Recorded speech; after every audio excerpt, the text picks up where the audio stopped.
Hello and welcome to a Smurp video, and today we are looking at X of Swords, X Factor Part 2 of 22. And on the cover, we've got, I think, the 5 that have been resurrecting people, and this is clearly an egg and a resurrected person.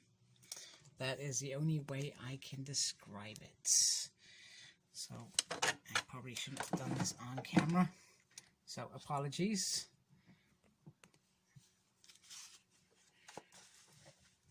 Very foolish of me. So anyway,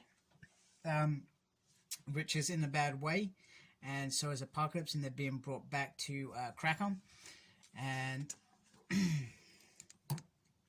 stop more. And writer for this issue is Leah Williams. X Factor issue 4, which completely threw me, if I'm being honest with you. And here are all the main characters. So we got quite a batch there. And Julio's in real pain, saying, why should I bother? Just let me pass, sort of thing. And Apocalypse tells him that you're a mutant. Fight the poison. Mutants fight. So anyway, try getting him back in the... Rich is really making a meal out of this one, if I'm being honest with you. Real meal out of it.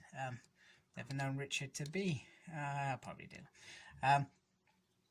And Apocalypse says, I did not ask for this connection between us, you foolish boy.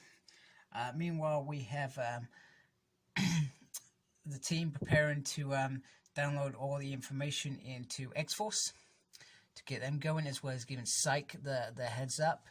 And we've got Rockslide brought back, and he is dead. So, she pretty much says, he'll be coming with me then, because that's how she resolves it. And we learn that Saturn, whatever I'm calling her today, she planted some details into Polaris's mind, and they've both got oracles in play, so both for Krakon and Arakko. So it's up to them to figure out this puzzle and find out where this arena, where the champions will fight. And we also see that the external gate is destroyed. No trespassers until this is done. Krakon is in a bit of distress down there, and Douglas tries to manage that stress off his, which is understandable.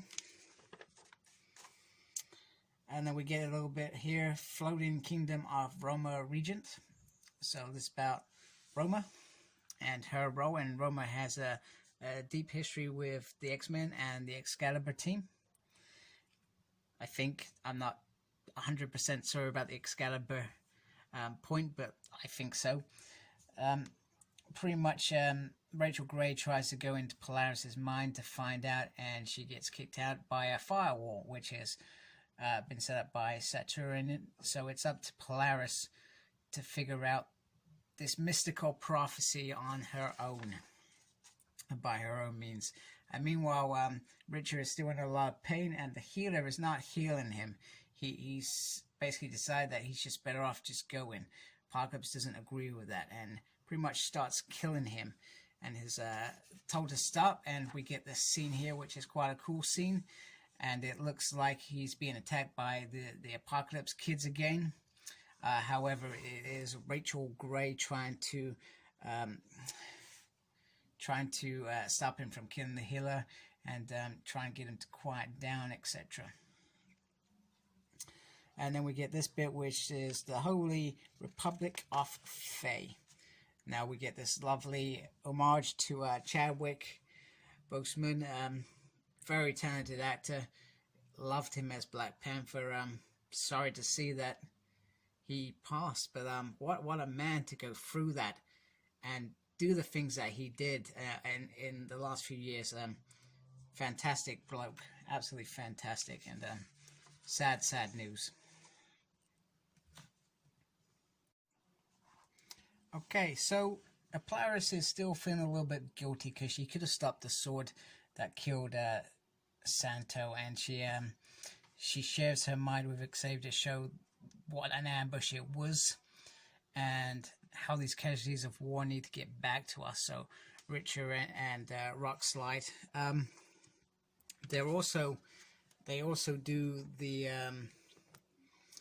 resurrection mighty quicker than they've ever done. So there's a bit of nervousness around this, but they've got to try to adapt to this, especially if they are in war. So immediately Richter is restored, and I love this bit. He asks, "Why am I naked?" Yeah, about time somebody asked that, because these characters were, well, they never used to prance around naked, and yet they were paraded naked in front of the rest of Karakon. So he goes to give Rockslide his feedback. However, it doesn't go as planned. So Hope and the five stumble. There's an outage with all the Xavier heads across the board. So in the Summers house, House of M, the Point, Moira's no place, and Rockslide is certainly something different, but the connection's offline as well. So they try to get Xavier back. However, Rockslide has just collapsed, and Goldballs immediately says this is our fault, but they're trying to see how they had a correct genetic seed, so it couldn't have been Proteus, and the husks were aged perfectly, which means it was the balls. The gold balls were what failed. So immediately they take action, and Josh destroys them really quickly, and we find out that it's not Rockslide as well. So they've damaged a batch of eggs that could be resurrected, which is odd, and maybe this is what perhaps the enemy wanted. But the creature is Rockslide, but it's not Santo. It doesn't have the same memories or behaviors as Santo. However, they start getting concerned that they may have to kill Richter as well, because he may not be the correct Richter. However, Professor Xavier assures them that it is, and it's okay. But they do start panicking, saying, this is a trap, and it's all a kind of setup, etc.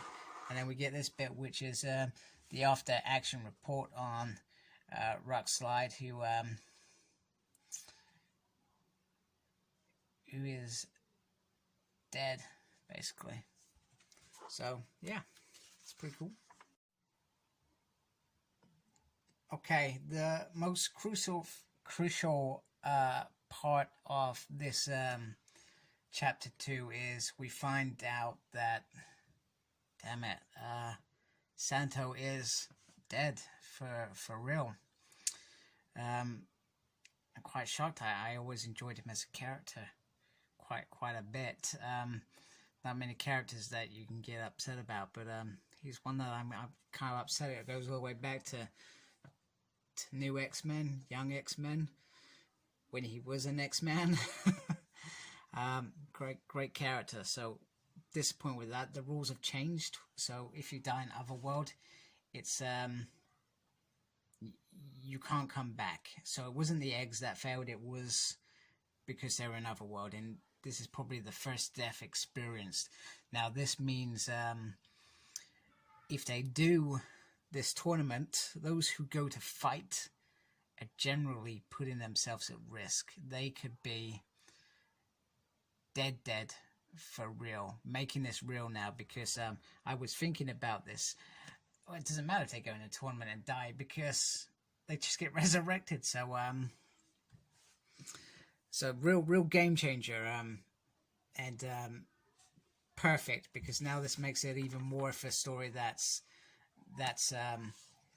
we're concerned about with some of our favorite characters, because death for the last year and a bit we haven't seen it as an issue, which is great. We also get Emma Frost's outburst, which I think is brilliant, showing that she cares about this character, because she's been with him since the beginning. So I enjoyed that. We get Magneto getting impatient with Polaris, and then all of a sudden everything all comes here in this moment. I'll show you on the last page because it goes into more detail. which is great. And then we get Magneto and Professor visiting Apocalypse, and Magneto says that you were rash, etc. Whereas Professor Xavier says, if you die on us, you're not going to be coming back for a while. It's going to take a while for us to get to that point again. So this is all about probably judgment on what Apocalypse has done, his decisions, and were they the right decisions. Maybe, maybe not, but kind of interesting to see it going the other way. And then we get Polaris talk about the puzzle. So it's all there, and when you step on one, it takes you somewhere. If somebody's on exactly the same from the other team, and they got the sword, and then they transport. So then she gives a point to say that that's honor Santo's sacrifice, and make this the kind of last death, etc. So I do enjoy that bit as well. And then we just get this piece where we get Magic straight in there, which is pretty cool. I do dig that. And then next up we've got Wolverine. I can't remember, well, chapter 3 of this. So I'm going to try and get that. I'm not sure why it's not been sent yet, but I'll be checking Forbidden Planet quickly. And then we get this. So this is the stuff that Polaris was jabbering on about it. And if you want to pause it and read it, but it's some weird crap, but clearly from somewhere.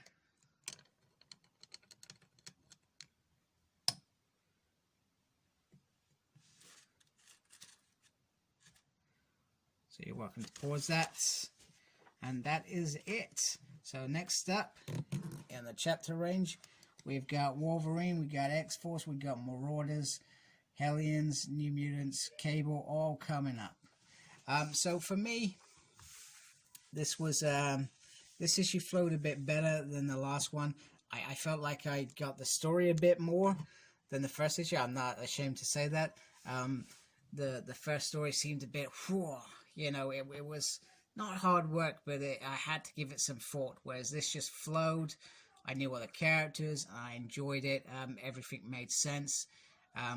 Brilliant writing, lovely artwork, and some great scenes in there as far as I'm concerned. Some brilliant scenes in there, and pulling at that heartstring with Santo. Oh man, whose decision was that? I don't agree with that decision. But you know, these things happen in the X world. Rockslide, I just thought people have probably been thinking for years, oh man, just get rid of Rockslide. You know, nobody cares about him, but you do. You grow to care, and that's what you do with these characters. So yeah, very, very sad moment. So thank you for watching. Like, comment, and subscribe to my channel, please. Always greatly appreciate it. I'm trying to hit 1,000, hopefully soon. So your sub is make my day. And follow me on Facebook. My page is SmurDP. Follow me on Twitter @SmurDP. I'm also on Instagram, Cyclops Smurd. And as always, embrace the geekiness. Take care. Goodbye. Thank you.